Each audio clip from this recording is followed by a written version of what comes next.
Thank you for coming today. Let's start with this small reading. The science major asks, why does it work? The engineering major asks, how does it work? The business major asks, how much will it cost? And the liberal arts major asks, do you want fries with that? Great joke. Legacy dad joke, maybe a meme at this point that's dying off. But the inspiration for my convocation today is that terrible phrase that I've heard, I don't know, 100 times when I tell someone I have a liberal arts degree. What I'm going to do today is walk you through my understanding of what a liberal arts degree is and how I've leveraged it for my career. Should I just, here, is this it? All right, there we go, perfect. So I just want to introduce myself briefly before I start talking to you about how I've used my liberal arts degree. My name's Dan Schulte. I live in Charleston, South Carolina. I moved there 23 years ago, a couple of years after graduating. I'll give you a short little biography that led me to head out to Charleston. I'm married to my wife, Brooke, if this wants to go. And I've got 2 kids, Max and Zoe, who are my whole world. And I'm pretty happy down there. And 2 years from now, I will hit the point where half of my life has been in South Carolina, so then I'll be local and I'll officially relinquish being from Illinois. I grew up in Springfield, coming to IC in 1997, and I just want to put this small disclaimer. I kind of have a foot in an ancient era of Illinois college, and then a foot that kind of touches you, right? I went to school here before most of you were born. But I was here my freshman year, there was no network. When you brought a computer to school, there was nothing to plug into except a phone jack. You had to go downtown to an office and sign up for internet. You couldn't get any on campus. My sophomore year, when I came back, the internet was available. You could plug right in. There was now campus-wide email. So I kind of span this kind of weird, like, end of Gen X, maybe an elder millennial. I kind of was born in 79, but hopefully what I experienced isn't totally irrelevant after being aged 20 years. We'll see. What I want to do today is talk through a couple of things here, and I've got a palette to briefly talk about that. But first, I have a wonderful dad joke for all of you. Did you know that when chemistry majors die, they bury them? I'm going to be continuing these throughout the presentation, so please enjoy them. I think they're just about as funny as asking the whole liberal arts, do you want fries with that? Today, the palette today is not only terrible jokes, but I want to show you my personal work journey, what I did with my degree when I graduated. I have a major in communications and a minor in theater. I was actually telling everybody the last time I was on the stage, I was pretending to be Dormidant, the comic relief for a Russian play. What I want to talk to you about is how I've taken my degree and done things with it. But first, I want to kind of establish a little bit of credibility and show you where I come from. So I'm not just an alumni talking here wearing a suit and telling you how things are. I want to show you what I did to get there and see if there's any value. The other things I want to do is just briefly talk about some obstacles that I overcame. I don't want to tell you what you're going to do in your life. It's going to be completely different. But if there's anything in there that's a shred of value or might act as, you know, something that you could maybe research or base a decision on, maybe that'll inspire you. And finally, I want to just talk briefly about what the job market is like when you have a liberal arts degree. And let me say this, if you know what you're going to do after you graduate, you are way ahead of where I was when I graduated. I had no idea what I wanted to do. I knew I wanted to travel the world. That was it. Outside of that, I had no idea how to use a communications degree with a minor in theater. And here I am back on the stage, so it's kind of come full circle. The last thing I want to do is, of course, in the spirit of my liberal arts education, is add a tragic ending. So we'll see how that goes over. The illustration, by the way, is from a 12th century compendium, and actually is kind of where liberal arts comes from. It's the 7 core liberal arts, which are grammar, rhetoric, logic, music, geometry, arithmetic, and astronomy, which I thought was kind of interesting that it goes back that far. As we move forward here into a brief item, I have to unfortunately torture you with another pun. Economics 312, Intermediate Microeconomics, states that a slice of lemon pie costs $3.25 in St. Lucia, Yet a slice of apple pie can be had in the island of Antigua for $2.90. These are the pie rates of the Caribbean.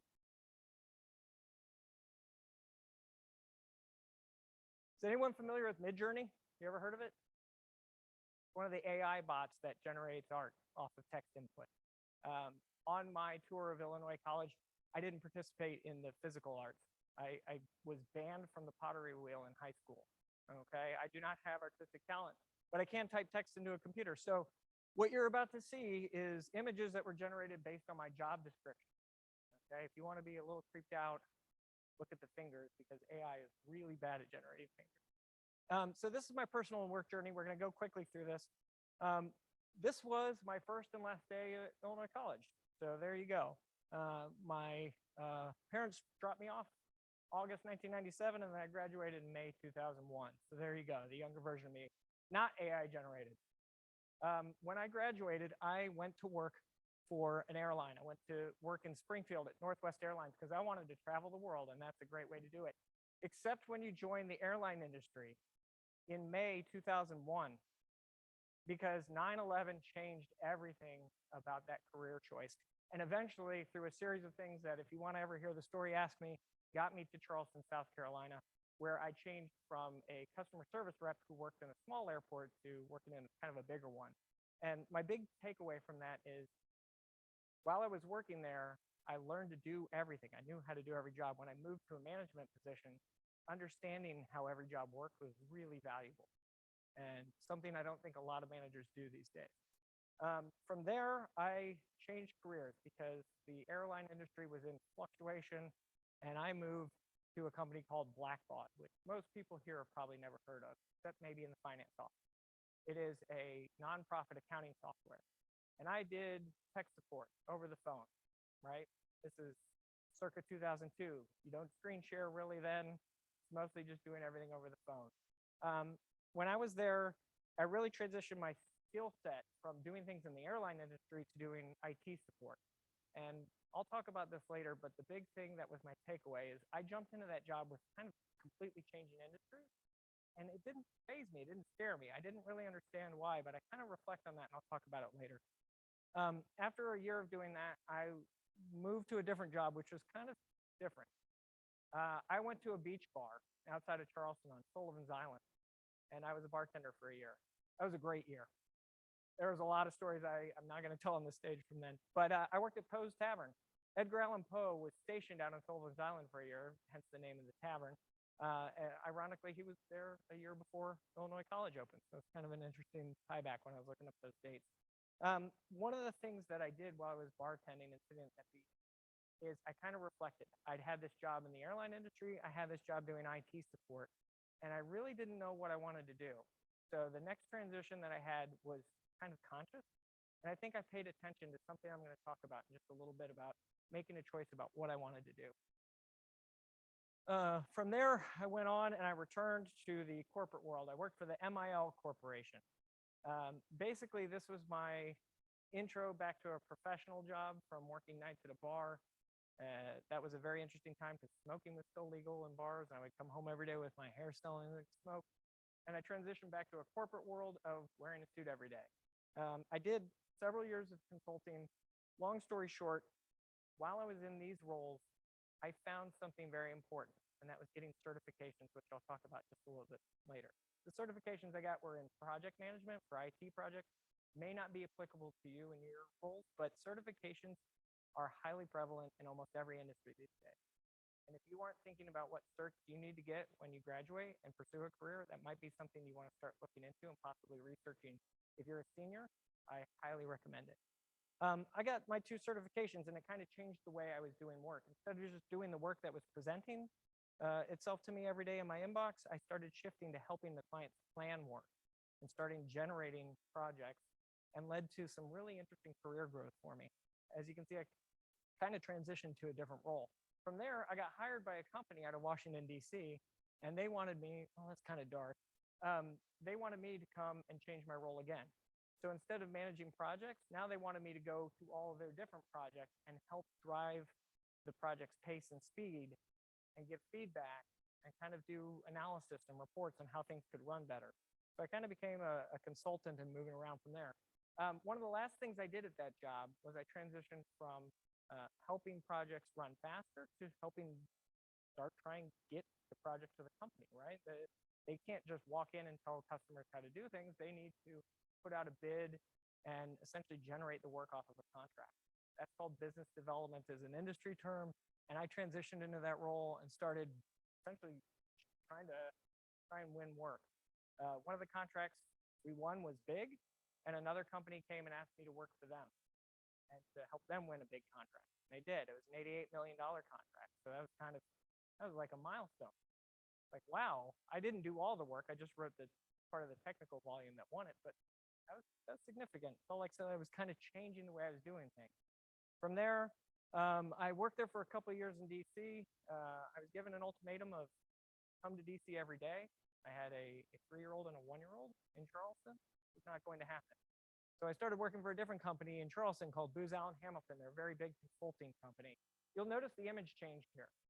My role was on a project to help the VA, the Department of Veteran Affairs, move faster. I don't know how much you've heard about the VA, but they've needed a lot of help.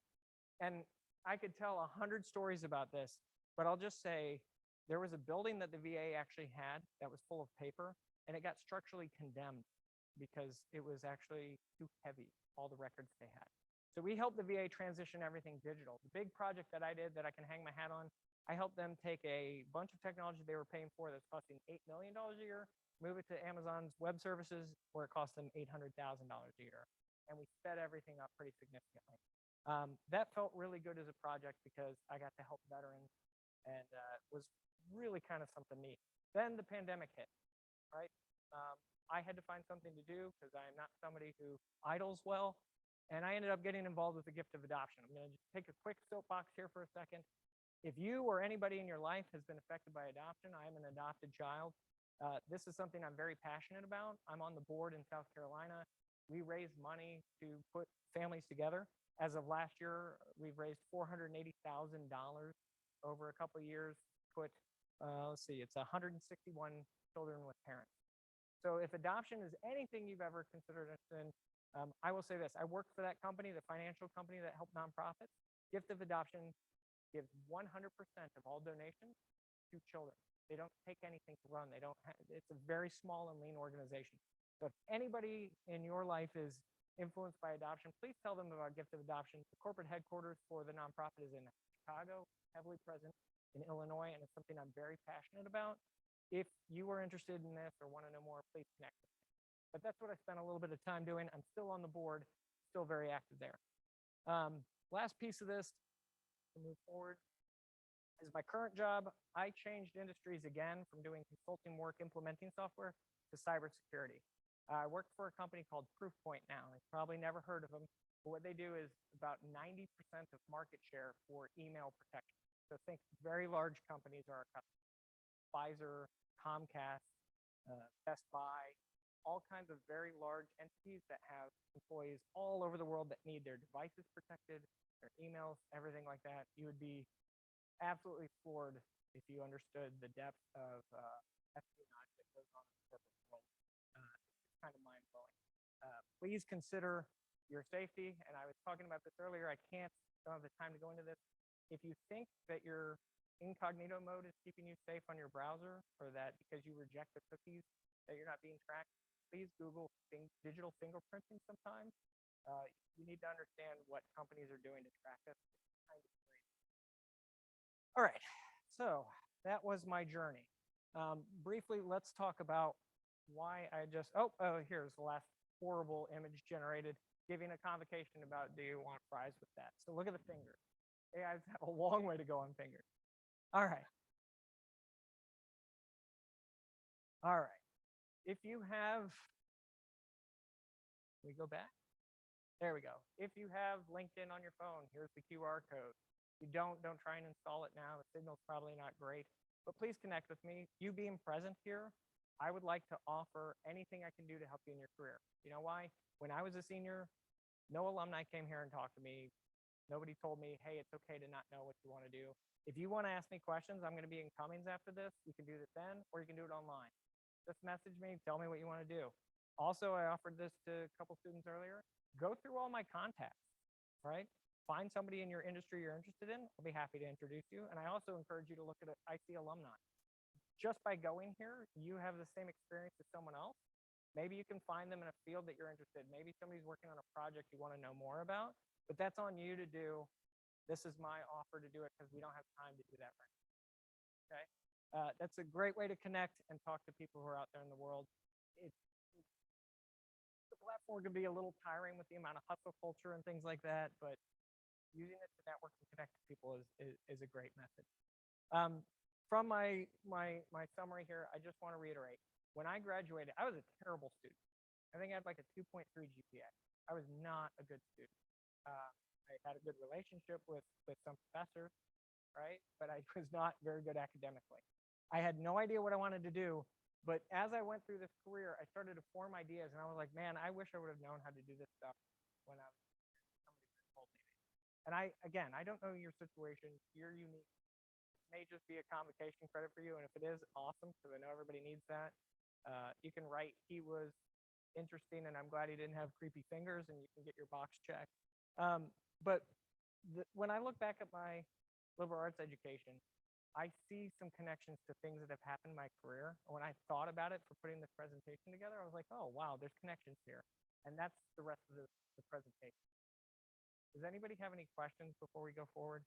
You got to be real quick, but I'd love to do answers now if you have any. All right, then you're asking for this.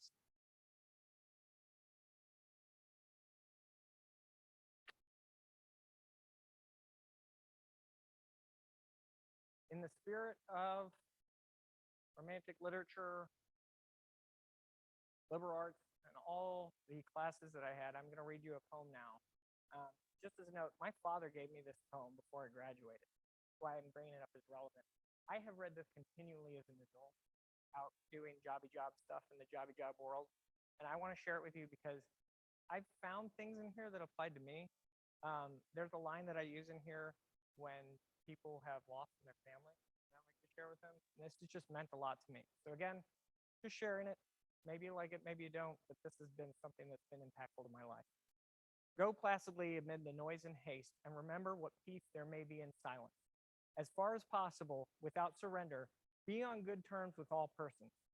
Speak your truth quietly and clearly, and listen to others, even the dull and ignorant, they too have their story.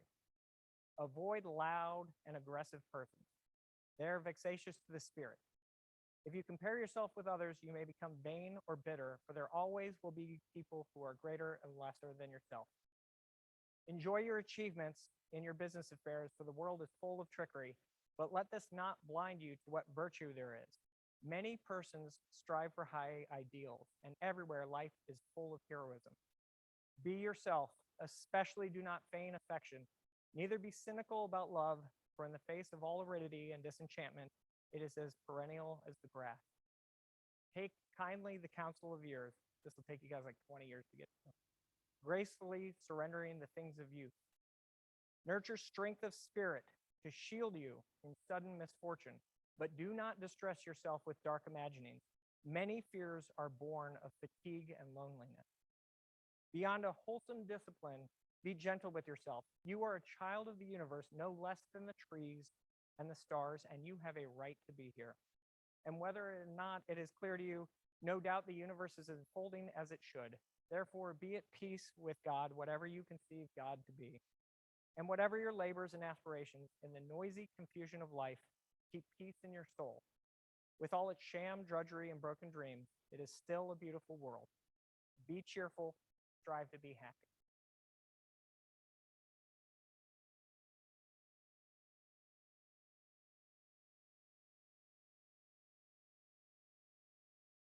History 325, Love and War in Ancient Greece and Rome. I, for one, like Roman numerals. I'm trying. Oh, here we go.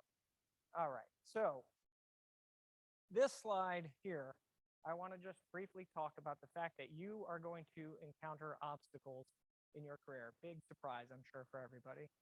What I want to talk about, though, is that as you're doing these things, the first thing you're going to get is generalized advice from people, right? Especially don't listen to alumni sitting on a stage telling you bad puns. As I said earlier, you're unique. You have a unique skill set. I know nothing about you. I can't give you advice and tell you, and you're going to hear a lot of advice from a lot of people in your life. What I would like to suggest to you is that you take things that happen to you and reflect on them. This is your life, and in your career, you're going to have ups and downs, and the failures and reflecting on them is going to be what causes inflection for you to change your situation and grow. You're going to have mistakes. It happens. You're going to write a reply all email. You're going to fail to deliver something by the due date. You're going to create a horrible piece of art that you think is beautiful and your client doesn't like it all. It's going to happen. And what I suggest to you in your career is that when you make a mistake, own it. There are people who get embarrassed or ashamed when they make mistakes, especially when it comes to jobs. Don't try and bury it. Own the mistake, admit to it, own up to it, and discuss what you're going to do to fix it. That is something I have seen ruin careers, and I warn you now, take that with you into whatever job you do, because it's something you can grow from, especially when you tell that person honestly, I know I made a mistake and I'm going to fix it. You can grow your relationship with that person as well. But I think that'll be incredibly impactful to your career. The other thing I'm going to suggest is that we come to Illinois College to almost anything in our education system, and we kind of have to pick what we're going to do. How many people have changed majors? One? Really? All you guys are, man, I'm impressed. I changed my major 4 times while I was here. I started out in chemistry, full thermodynamics, no thank you. I went on from there to computer science and learned that making a calculator wasn't what I wanted to do with my time. So then I went to general studies, and then finally I figured out that I like standing in front of people and talking. What I'd like you to do, though, is recognize what you're doing right now is not what you have to do for your entire life, right? It doesn't lock you in. Because you have a degree doesn't mean you need to go find that industry. And the important thing, I think, is that you have to own your career when you leave this place. There is a wonderful office who I'll give a shout out to later who sponsored me being here. But you need to take control of your destiny. How many seniors? All right, it's getting real soon. If you haven't started the journey to get out and figure out what you're going to do, you might want to start. I did not start. I had no idea what I wanted to do. I graduated, and I went back to my parents' house. Wasn't in the basement, still had my bedroom up top. They hadn't destroyed it yet. But I could stand about, I don't know, I think it was 2 months that I was there before I was pulling my hair out. And I took the first job that I could find, get out of there. It wasn't fun. So what I recommend is your journey's getting here very soon. Start looking, and maybe the little bits of things I'm about to tell you will be useful. Mathematics 103, college algebra. You have to be odd to be number 1. How are we doing on time? I don't have a clock in front of me. Can someone tell me what time it is? Thank you. So this little webcomic from Doghouse Diaries, I don't know if anybody, the content there is amazing. This is pretty generic, but it's also very reflective of my journey. I suspect anybody you talk to who has been out school will tell you that their career plan looks something like this. I was going to be a blank when I grow up, and here's what I had to do to get there. Please don't think that you're unsuccessful if you have to have some rough patches in your journey. There are a lot of people who tie careers to success, and that's how you think mentally. What I would say to you is that even if you fail, you can still succeed. Don't be embarrassed if you lose a job or you get laid off or you have to change the industry you work on. It's going to happen. Life has a very interesting way of, after school, sneaking up on you and just tackling you in the middle of the day. Also highly recommend checking out this blog. The content is fantastic. All right, can we move forward? All right, so let's talk about the core of the presentation here. What is the value of a liberal arts degree other than being asking people if they want fries with their order, right? Ah. What I want to tell you is that there's some stereotypes around liberal arts and classes that we had. What I found is that things that I did not think were going to be relevant to my career were vastly relevant. And more so, I think, is a warning to all of you, because I'm already 20 years into the game, right? I'm going to get out someday. Well, it's taken a while to get to where I can feel like I've succeeded, but we're all going to be working longer than I think the generation before me, generations before all of us. So what I would say is, when you're in this, we're going to have to find jobs that software can't do. I'm not talking about ChatGPT and the time. What I'm talking about is things are getting more efficient, and the skills that you're learning here, probably the things that you don't think you're going to use, are going to end up being vastly important in the day-to-day business work. And those skills really are marketable, but you have to realize that there's a couple other things going on. You're no longer competing against people at Illinois College when you graduate, or ISU, or U of I, or Illinois or the Midwest. This is a global marketplace, right? Even if you work in an industry, like if you're a woodworker and you work in a shop, your vendors and the people you sell to are now global.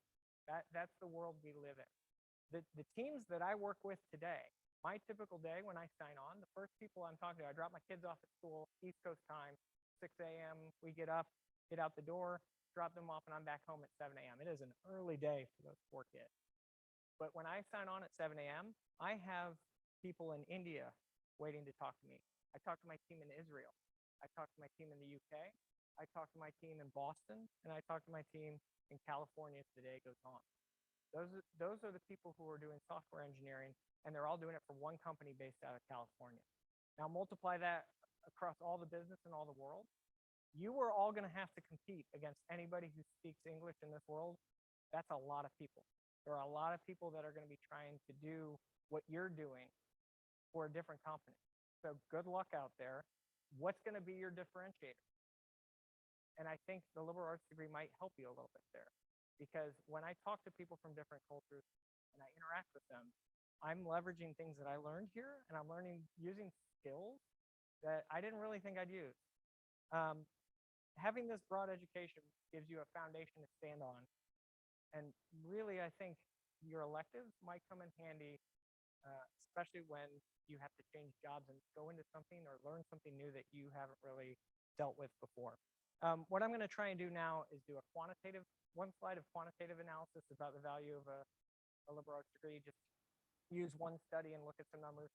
And then I want to talk about the qualitative uses, where I found application of my liberal arts degree in critical thinking, in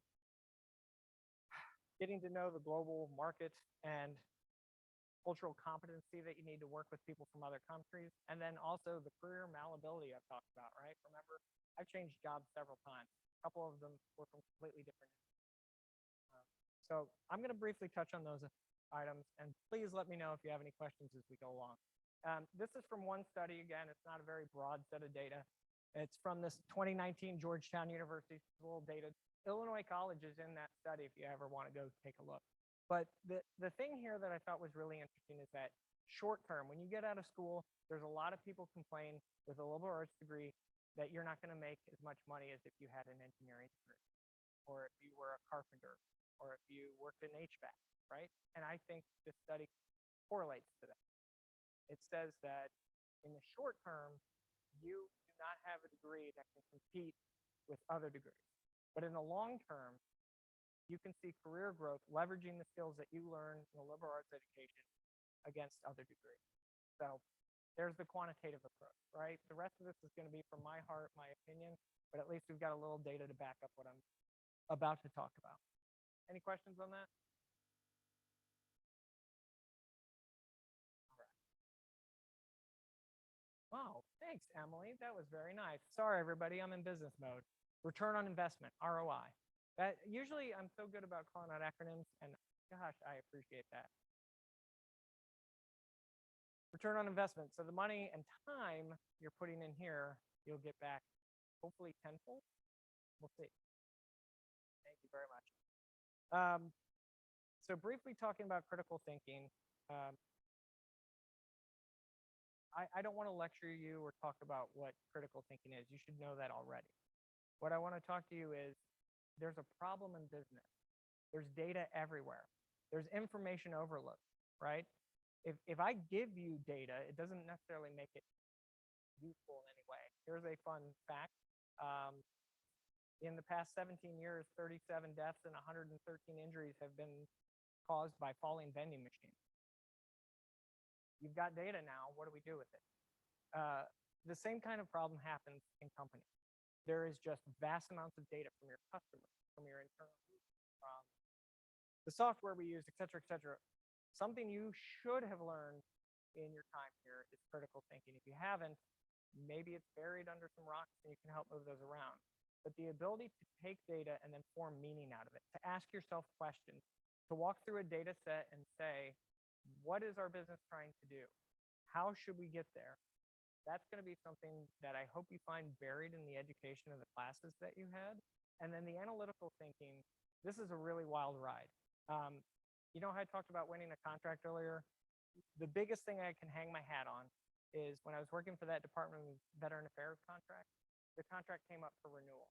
Myself and another big team, I was one of 20 people working on this, went after a contract that was $1.1 billion, a lot of money for a 5-year contract. And we have to write this big response to it. And I did a really good job taking what the government, what the Department of Veteran Affairs wanted, reading through it, reading through what they had, pulling meaning out of that, and then building a proposal to respond to it that was unique and answered. It's listening with your eyes, right? Reading comprehension.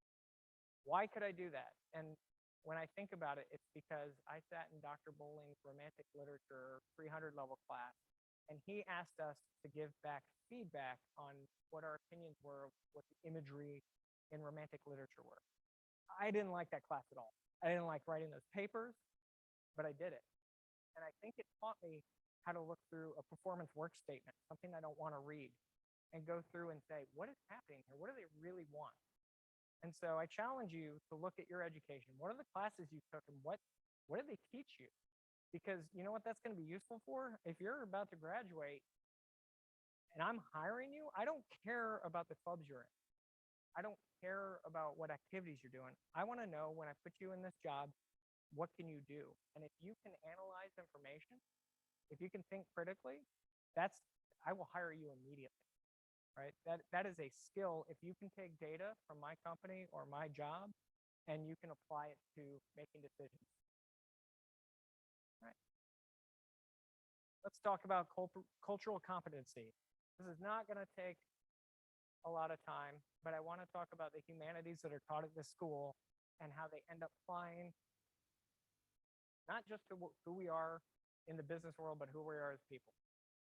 Illinois College was a very different place 20 years ago. Very different, not just physically with the buildings, but the students that were present. I would say there's a vast difference in schools outreach. So credit to the administration, including that's gone on.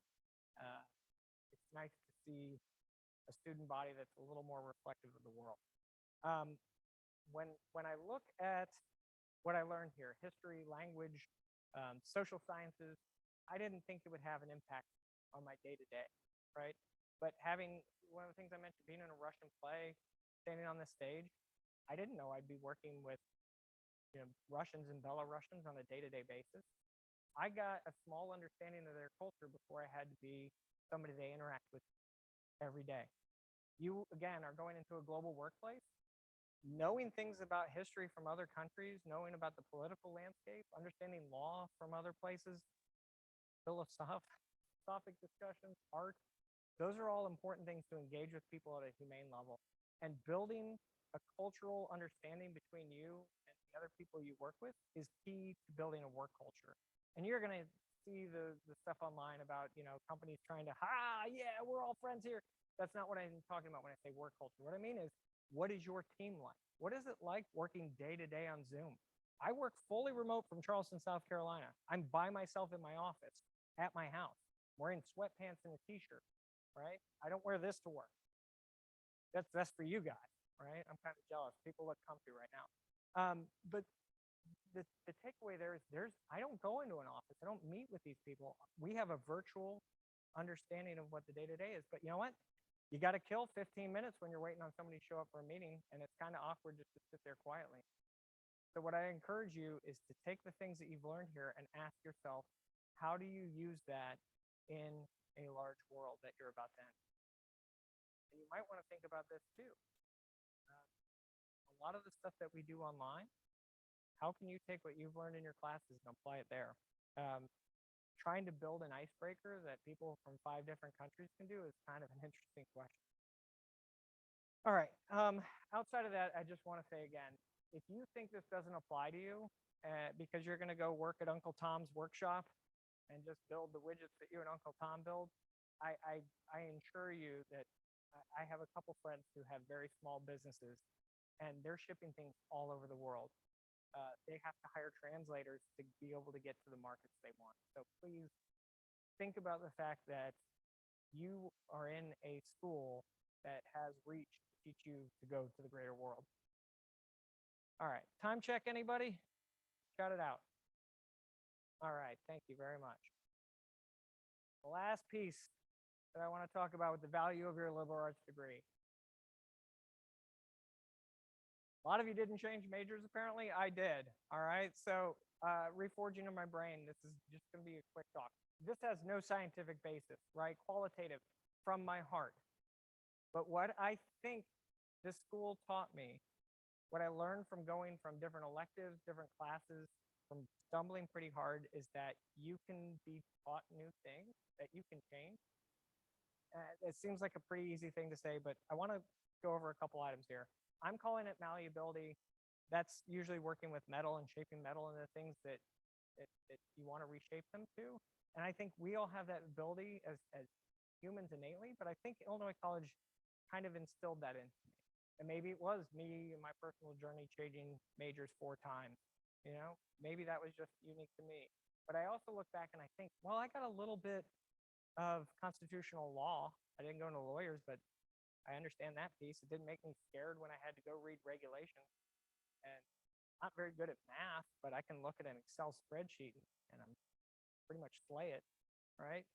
I don't know how to create art, but I can go to Midjourney and kind of play around with that tool. Things don't scare me. And I kind of tie that back to being here and not being scared to take an elective I wasn't familiar with. Or frankly, I wasn't really scared about getting a bad grade because I was learning. And academically, I wasn't worried about that. I don't know why. It should have terrified me. But at the same time, I'll say this. Not one job interview I've had in 23 years of business has ever said, what's your GPA? You go into academics, if you go to work for the government, very different story. But it hasn't been something that I had to rely on. Neuroscience estimates that our brains have the capability to change cognitive perception, right? They change who and how you think based on input from education, from training, from your environment. So that's backed by a little bit that neuroscience calls this malleability as well. But what I want you to know is that you have tools in your toolbox to tackle challenges and change. Think about if you got let go from a job, right? It's kind of a hard thing to perceive, but if you were told you're laid off today, you have to immediately go find a new job just to make rent.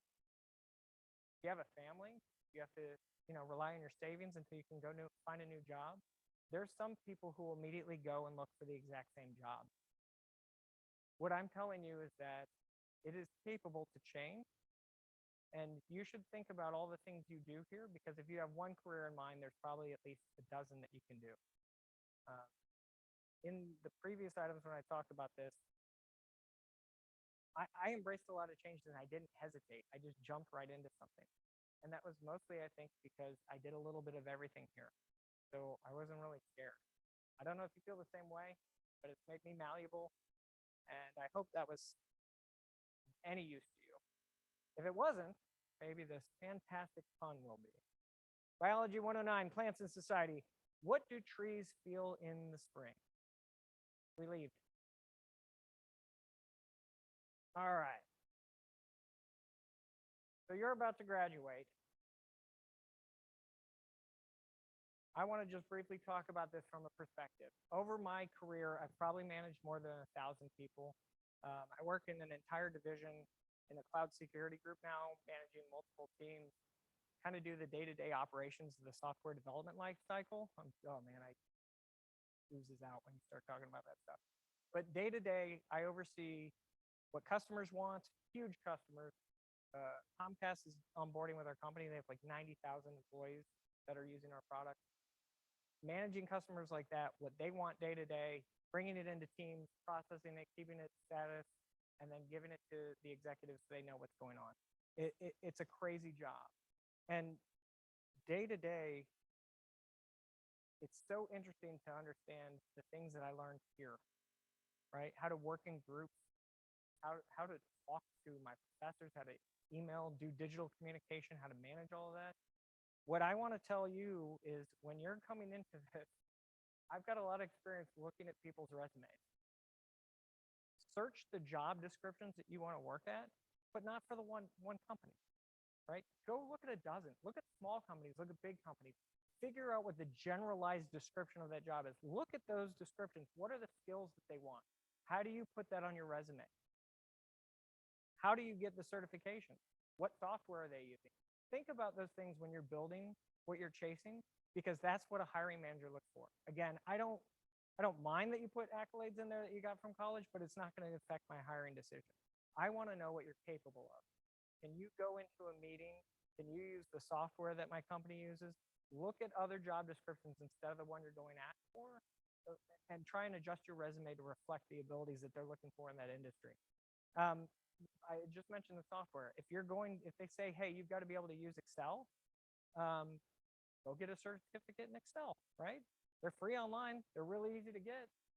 If they're using some specialized software in your industry, look it up, Google it, find out what it is. See if you can learn anything about it. Take some online courses. If I go to an interview and the first candidate says, oh yeah, I'm sure I could learn that, versus, hey, I've already looked into this and I watched 3 demos, looks pretty intuitive, I think I'm going to lean towards the person who's going to go and look at that software.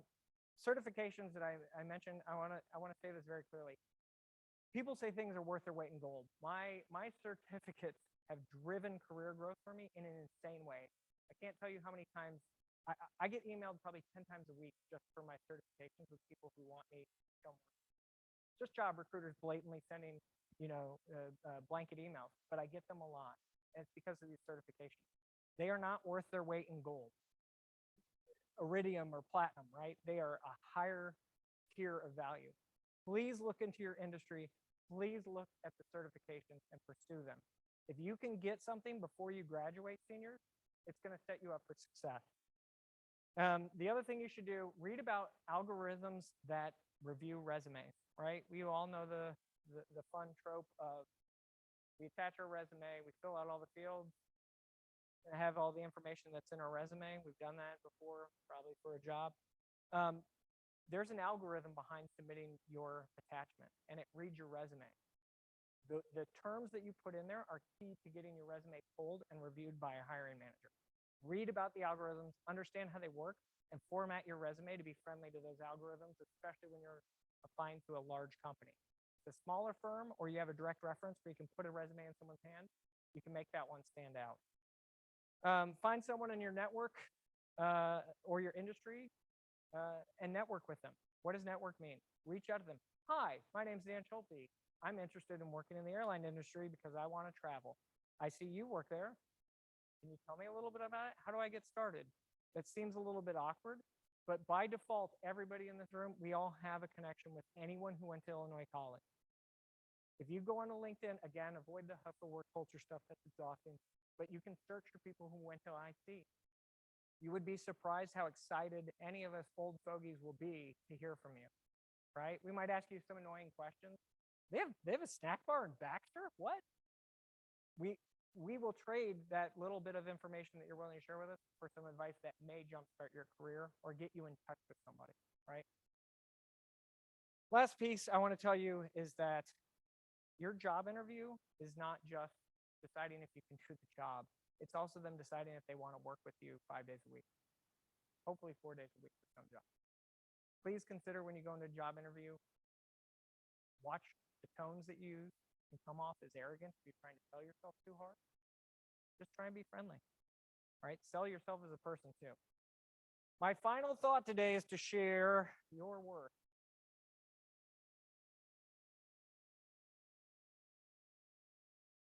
This text I'm going to just skip over because we don't. The disclaimer I've got here is I wear a bear suit every year to go to a bridge run, and I hold up signs that are appropriate to this level of discussion. My counterpoint is I've got 22 years experience using my IC degree, going on 23. I have these certifications, and if you look at my career, I've had ongoing growth the whole time. I would say I'm mildly successful. I own a house. I get to go on a couple vacations with my family. I'm very comfortable. So what is your worth? One bottle of water is my example. If you've heard this example before, I'm sorry, but please stay with me. I'd like to give credit to whoever came up with this, but I tried on the internet. There's just too many sources. So thank you, internet. A bottle of water. You go to the Jacksonville Walmart. I looked this up and I did the math. It's 23 cents for a bottle of water. If you go to County Market and you go to the checkout line and you buy it from the nice little cooler there, it's about $1.50. Didn't research that, used my local. You go to Don's place. Oh, Don. About $2 for a bottle of water. If you go to the Windermere Springfield City Center Hotel in downtown Springfield, the bottled water in the small refrigerator is $5. If you go to St. Louis International Airport, you may be charged $7. If you go to Soldier Wrigley Field, it's gonna be about $8.50. And if you go see T-Swift in June at Soldier Field, it's probably gonna set you back about $14. The key takeaway here, same product. It is the same bottle of water in all those locations, but what changes? The location changes the value. Take that one little thought, hold that for your career. There are a lot of jobs out there, a lot. Once you build a skill set, if you do not feel valued, go somewhere else. There are lots of people who stay at a place and try and build the career of 35 years ago where you could work at one place for a very long time. And I think that sadly has died. So what I say to you, you're not being valued, change your location. As Bruce Lee said, be like water, my friend. Totally out of context for that, but good quote. All right. Religion 101, Introduction to the Bible. How does Moses make tea? He brews it. Okay. So personal shout outs. Let's go through this real quick. Career Readiness and Experimental Learning Office has been just amazing. Thank you so much for sponsoring me. If you have not talked to this office, they are full of friendly people. Seniors especially, please go give them some of your time. They will be able to assist you in hopefully finding the direction you need. I wish this office would have existed 20 years ago because the previous one told me I'd be a great ferry boat captain or a park ranger, and not what I ended up doing. To everybody in the room, there's a couple of you, and then to everyone who's not present and may watch this, thank you. Did anybody who's present receive a business card? Could you hold up your hands if you got one of the cards from somebody that asked you to be here? All right, one person. That was not an effective marketing campaign. All right. And then I want to thank Dr. Karen Dean. She's retired from Illinois College, but she gave me such an impactful lesson in my life, and I would say to many people who went to Illinois College, to not be a fascist. You want to hear that story? It is fantastic. Whoever is the RA for BFT, shout out to you. And if anybody wants to connect, I will be in Cummings Hall after this, and I'll be wandering around downtown Jacksonville tomorrow. Last items here.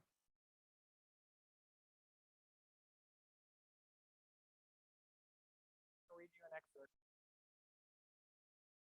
from a wonderful article, and I encourage you to go read the full thing.